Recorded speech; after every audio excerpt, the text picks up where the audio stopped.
Assalamualaikum warahmatullahi wabarakatuh.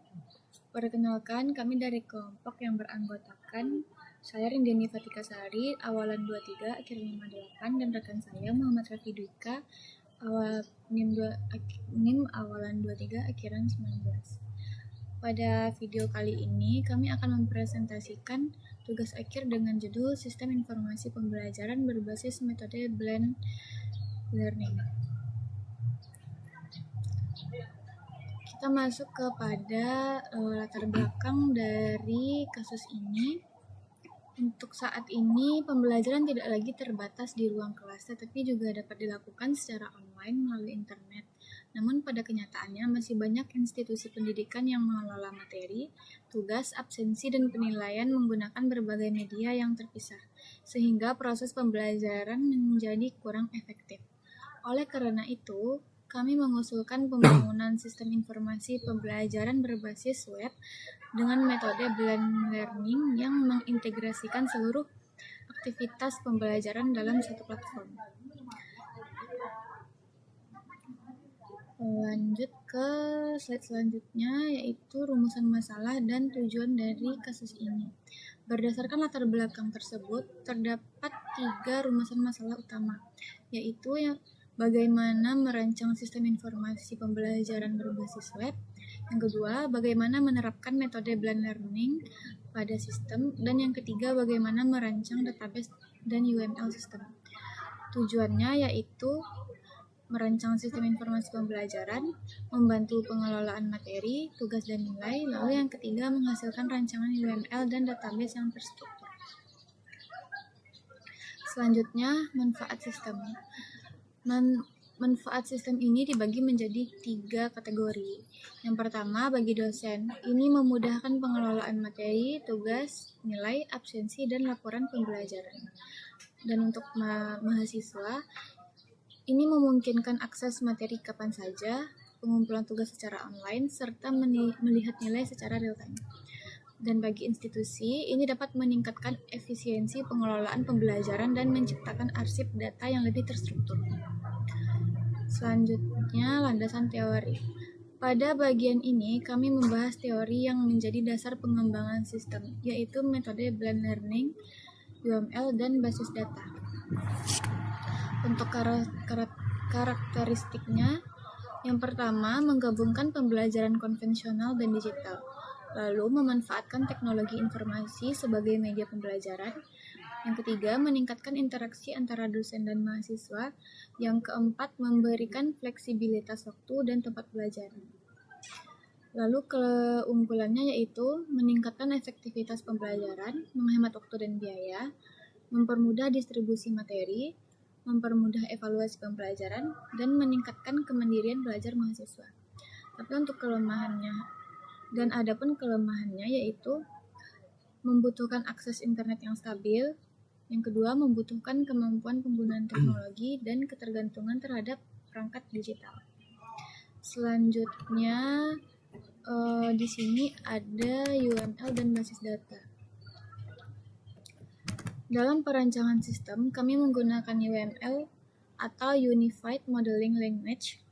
UML digunakan untuk memodelkan sistem agar kebutuhan pengguna dapat digambarkan dengan. Selanjutnya, UML dan basis data. Untuk bahasa pemodelan standar, untuk menggambarkan, merancang, dan mendokumentasikan sistem perangkat lunak. Ini tujuannya untuk mempermudah komunikasi antara analisis sistem, programmer, dan pengguna. Adapun diagram yang digunakan meliputi yang pertama, use case diagram untuk hubungan aktor dengan sistem. Yang kedua, activity diagram untuk alur aktivitas dalam sistem. Lalu kelas diagram untuk struktur kelas dan hubungan antar kelas. Selanjutnya ada basis data. Ini adalah kumpulan data yang saling berhubungan dan disimpan secara sistematis. Tujuannya untuk mengurangi redundansi data, untuk mempercepat pencarian data, untuk menjaga keamanan data, memudahkan proses backup dan recovery, dan mendukung pengambilan keputusan. Tabel utama dari sistem ini yaitu ada user, dosen, mahasiswa, kelas, mata kuliah, materi, tugas, absensi, pengumpulan tugas, dan nilai. Selanjutnya, analisis sistem yang berjalan. Untuk proses pembelajaran yang telah terjadi pada saat ini adalah yang pertama, dosen memberikan materi melalui grup WhatsApp atau saat perkuliahan berlangsung. Yang kedua, mahasiswa menerima materi dan mempelajarinya secara mandiri. Yang ketiga, dosen memberikan tugas kepada mahasiswa. Yang keempat, mahasiswa mengumpulkan tugas melalui email ataupun aplikasi pesan. Yang kelima, dosen memberikan tugas dan memberikan nilai secara manual. Yang keenam, mahasiswa memperoleh informasi nilai dari dosen. Adapun kelemahan dari sistem yang telah berjalan saat ini yaitu penyebaran informasi tidak terpusat. Akibatnya, materi, tugas, dan pengumuman berada pada media yang berbeda. Lalu, sulit melakukan monitoring. Ini akibatnya adalah dosen kesulitan memantau mahasiswa yang telah atau belum mengumpulkan tugas. Selanjutnya, risiko kehilangan data. Dokumen tugas berpotensi hilang atau tertumpuk. Selanjutnya, proses penilaian menjadi kurang efisien. Jadi dilakukan secara manual sehingga membutuhkan waktu yang lebih lama. Yang terakhir yaitu kesulitannya mencari arsip.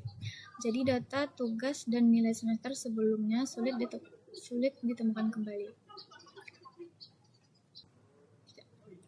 Baik, selanjutnya kita masuk ke bagian analisis permasalahan pieces.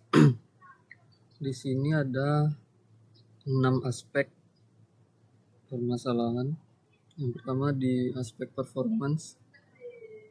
Ini membuat masalah pada saat proses pengumpulan tugas menjadi lambat. Dari aspek information, informasi tersebar pada berbagai media. Yang ketiga, aspek ekonomi, penggunaan kertas masih tinggi. Yang keempat, ada kontrol, aspek kontrol dan permasalahan yang dialami yaitu keamanan data belum terjamin. Yang kelima, aspek efisiensi, masih banyak pekerjaan yang dilakukan secara manual. Dan aspek yang terakhir ada pada service, yaitu pelayanan akademik kurang optimal. Selanjutnya ada analisis sistem usulan. Pada fitur utama kami memberikan admin, yaitu guna untuk mengelola data pengguna, mengelola mata kuliah, mengelola kelas, dan juga mengelola hak akses pengguna. Dan bagi dosen, mengunggah materi pembelajaran, membuat tugas, mengelola absensi, memberikan nilai, serta melihat laporan pembelajaran. Dan bagi mahasiswa yaitu untuk mengakses materi, mengunduh materi, mengumpulkan tugas, melihat nilai, dan melihat riwayat pembelajaran yang sudah dilakukan. Analisis kebutuhan sistem. Yang pertama ada kebutuhan fungsional. Di sini dibagi menjadi 3, yaitu yang pertama untuk admin, login, kelola pengguna, mata kuliah, kelas, dosen, dan mahasiswa. Dan fungsional untuk dosen ada login, upload materi, buat tugas, kelola absensi, input nilai, serta lihat laporan. Dan bagi mahasiswa ada login, akses materi, download, upload tugas, lihat nilai, dan jadwal perkuliahan. Dan ada juga kebutuhan non-fungsionalnya. Di sini ada hardware, minimal prosesor Intel Core i3 atau yang lebih tinggi, RAM minimal 4 GB, serta hard disk minimal 500 GB. Dan software tersedia di Windows 10 atau 11, browser Google Chrome, SMPP, MySQL, PHP, Laravel, dan Visual Studio Code. Studio Code. Dan analisis kelayakan sistemnya. Yang pertama teknis, dibangun dengan PHP, Laravel, MySQL, dan Bootstrap. Operasional, pengguna sudah terbiasa menggunakan komputer atau smartphone. Ekonomi, mengurangi biaya pencetakan materi dan kertas. Dan hukum, sesuai peraturan penggunaan teknologi informasi dan perlindungan data. Kita lanjut ke perancangan sistem. Gambaran umum sistem. Sistem informasi pembelajaran berbasis web yang mendukung proses belajar mengajar secara digital dengan menerapkan metode blended learning. Pengguna sistem itu ada admin untuk mengelola seluruh data master masuk ke sistem. Untuk dosen, mengelola proses pembelajaran, materi, tugas, absensi, dan juga nilai. Nah, untuk mahasiswa, mengikuti pembelajaran, mengakses materi, dan mengerjakan tugas. Setiap pengguna memiliki hak akses yang berbeda sesuai dengan perannya masing-masing. Perancangan use case diagram. Ada 10 use case di sini. Yang pertama ada login, ada kelola dosen, kelola mahasiswa, kelola mata kuliah, upload materi, buat tugas, input nilai, lihat materi, upload tugas, dan juga lihat nilai. Aktor yang terlibat, yang ada semua anggota pengguna.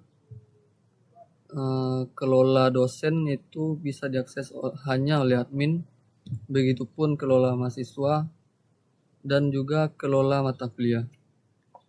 Dan untuk dosen hanya bisa mengakses upload materi, buat tugas, dan input nilai. Dan bagi mahasiswa, yaitu lihat materi, upload tugas, dan juga lihat nilai.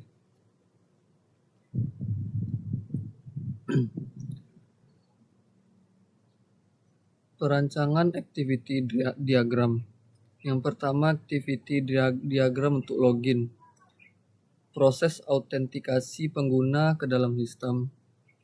Yang kedua, aktivasi diagram pengumpulan tugas. Alur mahasiswa mengumpulkan tugas secara online. Dan yang ketiga, activity diagram input nilai. Alur dosen memberikan penilaian kepada tugas mahasiswa. Kelas diagram dan entity relationship diagram. Kelas diagram itu untuk menggambarkan struktur kelas dan hubungan antar kelas dalam sistem.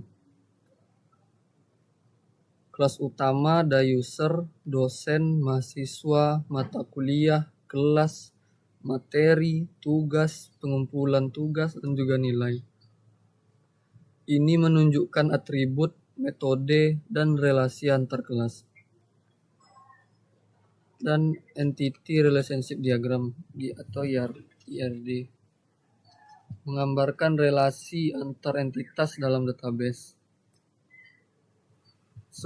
Ada 10 tabel utama, yaitu ada user, dosen, mahasiswa, kelas, mata kuliah, materi, tugas, absensi, pengumpulan tugas, dan juga nilai.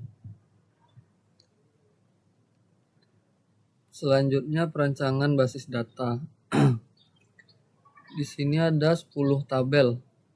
Yang pertama ada tabel user, fungsinya yaitu untuk data pengguna sistem. Yang kedua tabel dosen, isinya data dosen. Tabel mahasiswa, isinya data mahasiswa. Mata kuliah, berisi data mata kuliah. Kelas, berisi data kelas perkuliahan. Tabel materi, berisi materi pembelajaran. Tabel tugas, berisikan data tugas. Begitupun pengumpulan tugas, absensi, dan juga nilai. Perancangan antarmuka atau interface-nya. Yang pertama, kita mulai dari halaman login, autentikasi pengguna, membatasi akses berdasarkan role, komponen yang ada di dalam halaman login yaitu ada username, password, dan login button. Dan selanjutnya dashboard admin. Menu yang disediakan yaitu data dosen dan juga data mahasiswa, data mata kuliah, dan juga data kelas. Selanjutnya logout. Dashboard untuk dosen. Menu yang dihadirkan ya ada materi dan juga tugas, absensi, nilai, dan logout. Untuk dashboard mahasiswa, menu yang ada di dalamnya ada materi pembelajaran, tugas, upload tugas, nilai, dan profil.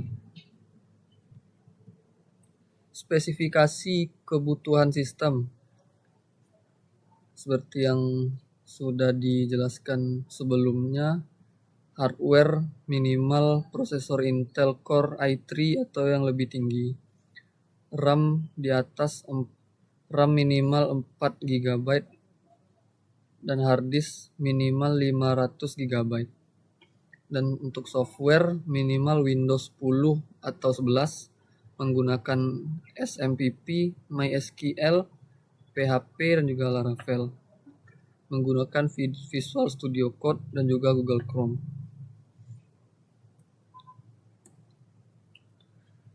Jadi kesimpulan yang kita tarik dari perancangan ini, yang pertama yaitu perancangan sistem informasi pembelajaran berbasis web berhasil dilakukan untuk proses belajar mengajar yang terintegrasi. Yang kedua, penerapan blend learning memungkinkan pembelajaran menjadi lebih fleksibel. Itu termasuk tatap muka ataupun daring.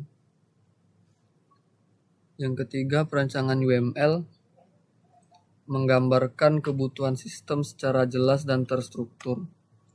Basis data dengan 10 tabel utama memenuhi kebutuhan penyimpanan data pembelajaran. Sistem diharapkan meningkatkan efektivitas, efisiensi, dan juga kualitas layanan pendidikan. Dan yang terakhir, proses administrasi manual berubah menjadi terkomputerisasi, terstruktur, dan mudah dipantau oleh admin. Dan ada saran pengembangan. Yang pertama, ada implementasi dan uji coba. Video conference, aplikasi mobile, notifikasi otomatis, integrasi AI, peningkatan keamanan, serta integrasi sistem kampus. Sekian presentasi dari kelompok kami. Apabila ada kesalahan, mohon dimaafkan. Assalamualaikum warahmatullahi wabarakatuh. Waalaikumsalam warahmatullahi wabarakatuh.